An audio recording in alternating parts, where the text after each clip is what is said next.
Assalamualaikum warahmatullahi ta'ala wabarakatuh. Kepada semua sahabat-sahabat, tuan-tuan dan puan-puan, akhi dan ukhti sekalian. Okay, anda sekali lagi bersama dalam video Al-Fakir yang mana dalam video ni kali ni Al-Fakir akan berkongsi dengan sahabat-sahabat satu tajuk yang jaranglah diperkatakan juga oleh manusia, kerana mungkin ramai yang kurang tahulah. Okey, jadi tajuk ini adalah berkaitan bangsa yang paling bersikap resis dalam dunia ni kepada bangsa dan kaum manusia yang lain. Dan tajuk ini sebagai satu maklumat, satu pandangan dan maklumat untuk dinilaikan bersama, insya-Allah. Auzubillahi minasyaitonirrajim. Bismillahirrahmanirrahim.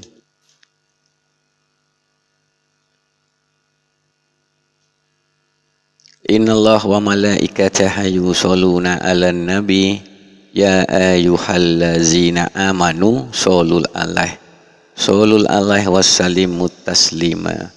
Allahumma sholli ala sayyidina Muhammadin nabiyyi ummi wa ala alihi wa sahbihi wa salim. Allahumma yassir wa la tu'assir rabbi tamim bil khair. Allahumma yassir wa la tu'assir. Allahumma yassir wa la tu'assir.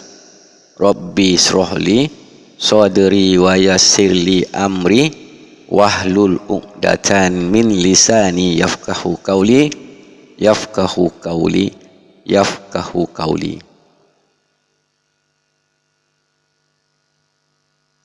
Qul huwallahu ahad, Allahu samad, lam yalid wa lam yulad wa lam yakul lahu kufuwan ahad. Amma ba'du.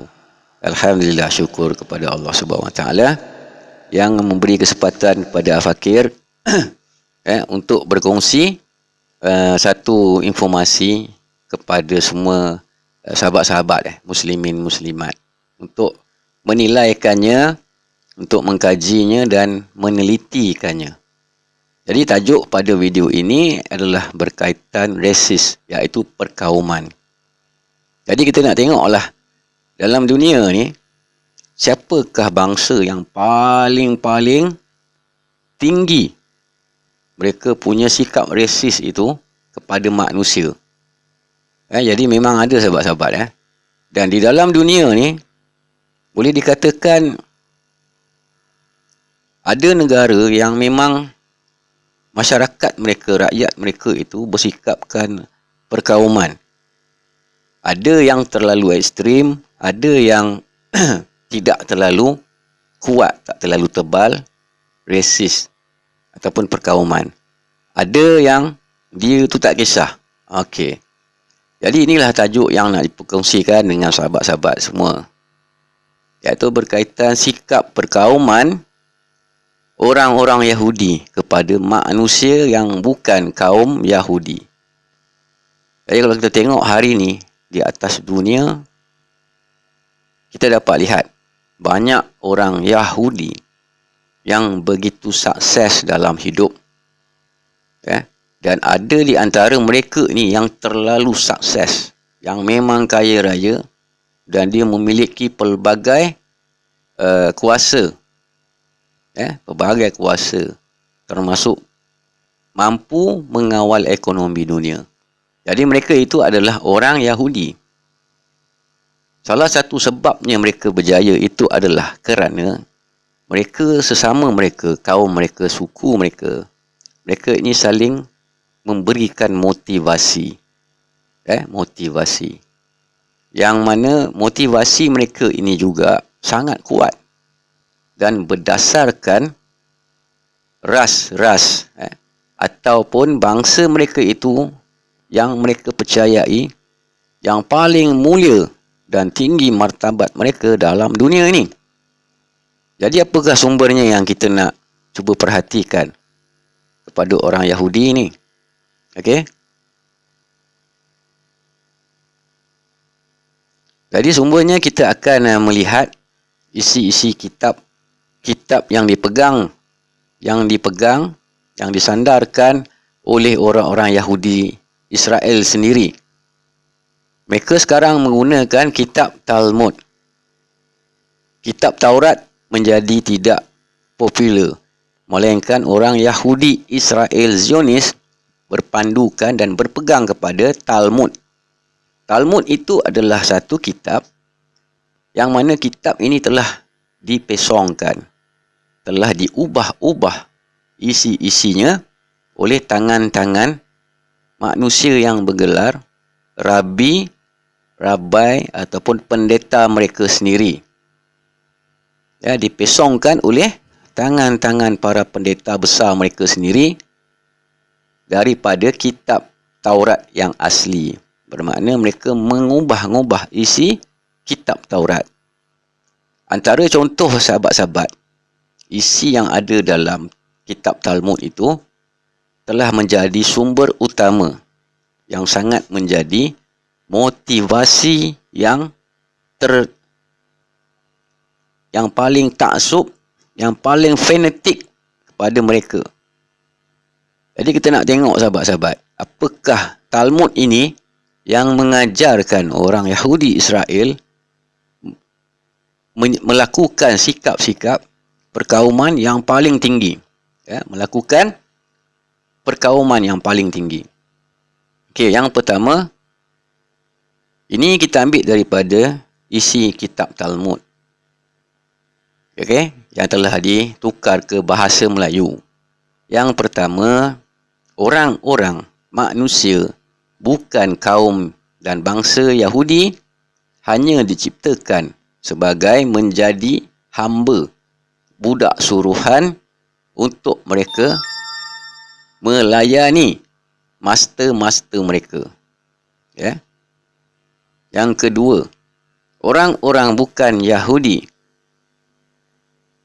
perlu dijauhi dalam kehidupan mereka.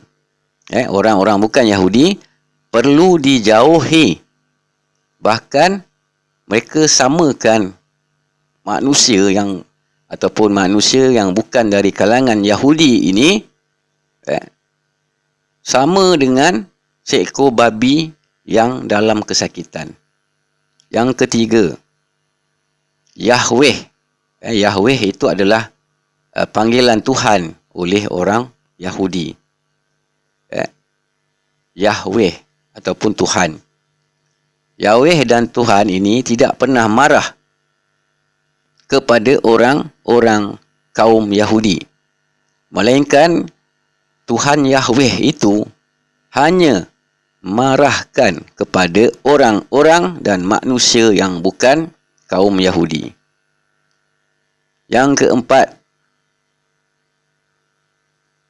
di mana sahaja mereka, iaitu orang Yahudi di atas muka bumi ini, di mana sahaja mereka ini akan memastikan bahawa mereka akan menjadi pembesar atau raja-raja di mana-mana tempat sahaja yang mereka berada.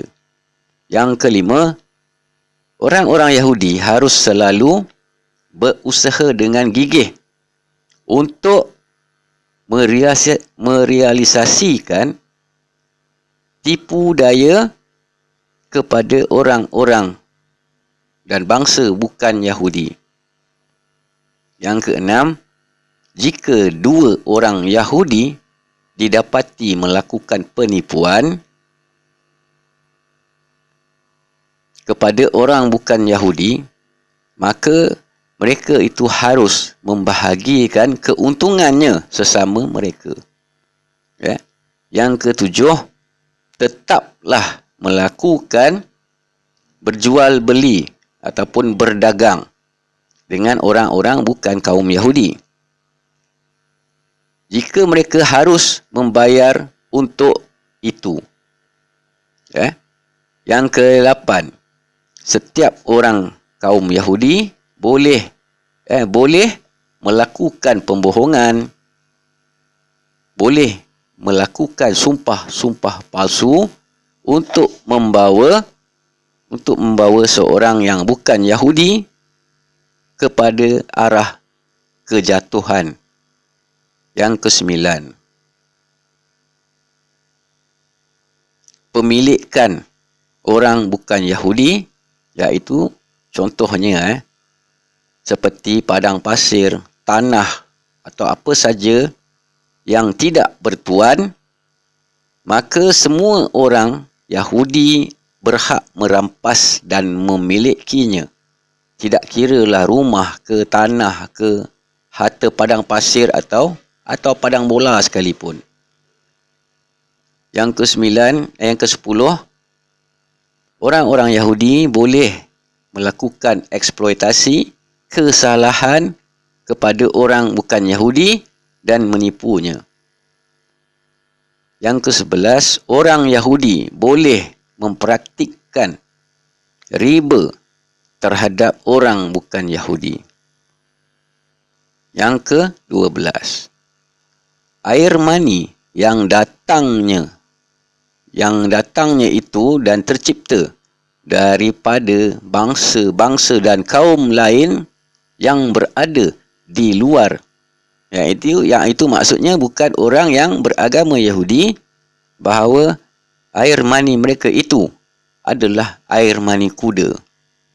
Yang ke-13, sejak adanya mereka, maka dari itu semua manusia bukan Yahudi membuat kekotoran kepada alam, kerana roh mereka itu lahir daripada bahagian najis. Jadi setelah berkongsi sahabat-sahabat beberapa perkara, petikan-petikan yang ada di dalam kitab Talmud, yang mana Talmud ini adalah sumber rujukan utama kepada orang-orang Yahudi Israel. Maka apalah sangat kalau sikap-sikap yang ada di dalam Talmud itu dilabelkan oleh setengah pemimpin, terutamanya daripada golongan-golongan bangsa-bangsa lain, kepada pemimpin yang sedikit kuasanya itu. Okey sahabat-sahabat, maka untuk itu sahabat-sahabat, Dajjal ini dia dah tahu macam mana dia nak lemahkan orang Melayu, orang Islam. Dajjal bersama pasukan dia, iaitu orang-orang Yahudi, telah tahu macam mana nak melemahkan kekuatan orang Islam. Kalau di Malaysia adalah orang Melayu lah yang majoriti Islam. Dan memang ada bangsa bukan Melayu juga yang Islam dalam Malaysia. Tetapi kalau pada sudut yang luas kita tengok, bahawa mereka ini harus, iaitu orang-orang Islam dalam mana-mana negara, haruslah dijauhkan, dipisahkan kepada kekuatan pegangan agama. Mereka perlu merosakkan orang-orang Islam dengan cara melemahkan kekuatan pegangan agama mereka itu. Apabila lemahnya pegangan-pegangan agama, maka makin akan kurang orang Islam yang memiliki ilmu-ilmu agama. Dan fahaman-fahaman yang mereka ciptakan dalam dunia ini khusus kepada agama-agama Islam adalah mereka mencipta sesuatu yang boleh membuatkan orang Islam keliru. Iaitu mereka menciptanya ideologi yang berlainan daripada Ahlus Sunnah wal Jamaah. Antaranya mereka cipta kumpulan-kumpulan radikal, Salafi ataupun Wahabi, kemudian Syiah. Kemudian mereka cipta lagi antaranya agama Bahai.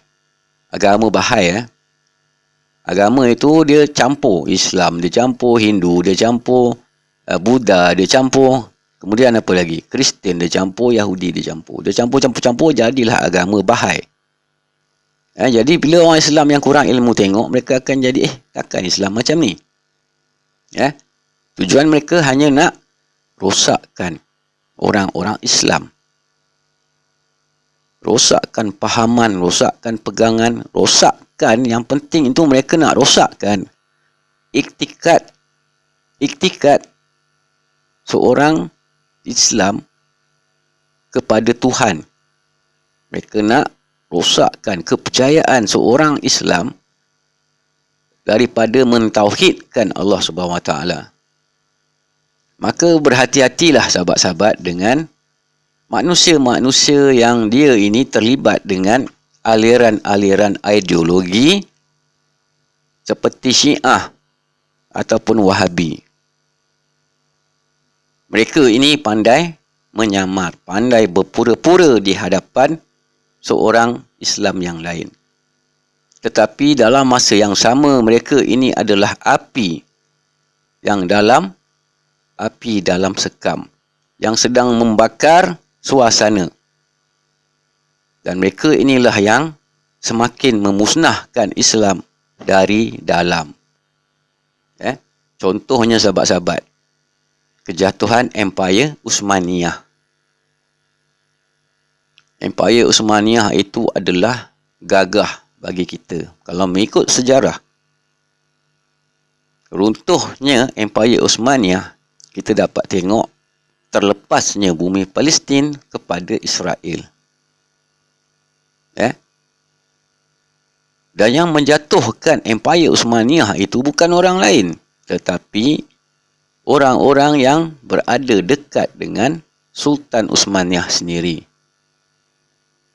Mereka itu, kalau mengikut sejarah, mereka menyuruh dan mencadangkan kepada Sultan Uthmaniyah untuk menerima, mengambil dan membuat pinjaman wang yang sangat-sangat besar, kerana Sultan Uthmaniyah ketika itu dicadangkan oleh para menteri-menteri dia sendiri supaya mula menumpukan kepada pembangunan Uthmaniyah, cipta bina bangunan besar-besar, kerana mereka nak tumpu kepada cara yang lebih luas lagi katanya. Akhirnya, apabila Sultan Uthmaniyah telah membuat pinjaman, tetapi akhirnya projek-projek, kerja-kerja pembinaan tak berlaku. Tak berlaku majoriti, berlaku setengah. Apabila tidak boleh bayar kembali riba, maka itulah yang berlaku. Itulah yang berlaku dari dalam, bukan dari luar. Dari dalam sendiri yang berlaku. Pada hari ini kita boleh tengok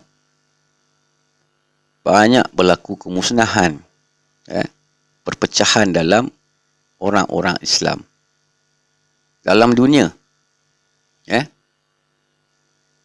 Jadi begitu juga sahabat-sahabat, kita boleh tengok bahawasanya pada hari ini orang-orang Islam dalam Malaysia juga diserang daripada segala juru, daripada segala penjuru. Semua datang menyerang, menikam Islam daripada pelbagai sudut, pelbagai penjuru. Tetapi akhirnya nanti memang kita akan bersatu juga.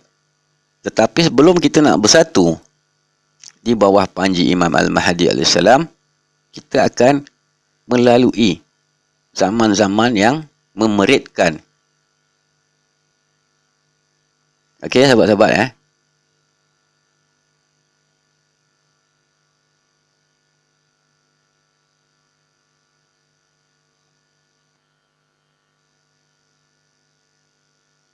Maka untuk itu sahabat-sahabat, maka untuk itu wahai sahabat-sahabat, muslimin, muslimat, aki, uhti, abang-abang, tuan-tuan, kakak-kakak, tuan-tuan dan puan-puan, pada hari ini perlulah kita sama-sama mengukuhkan akidah, iktikad kita, pegangan kita kepada Allah Subhanahu Wa Taala. Kita kuatkan iktikad kita, bergantung kepada Allah Subhanahu Wa Taala. Memang sekarang ini mereka sedang menyerang akidah orang Islam dan menjatuhkannya. Pada hari ini kita dapat lihat ada setengah-setengah orang Islam yang tidak boleh menerima nasihat atau teguran. Kerana menyombong diri tidak boleh ditegur.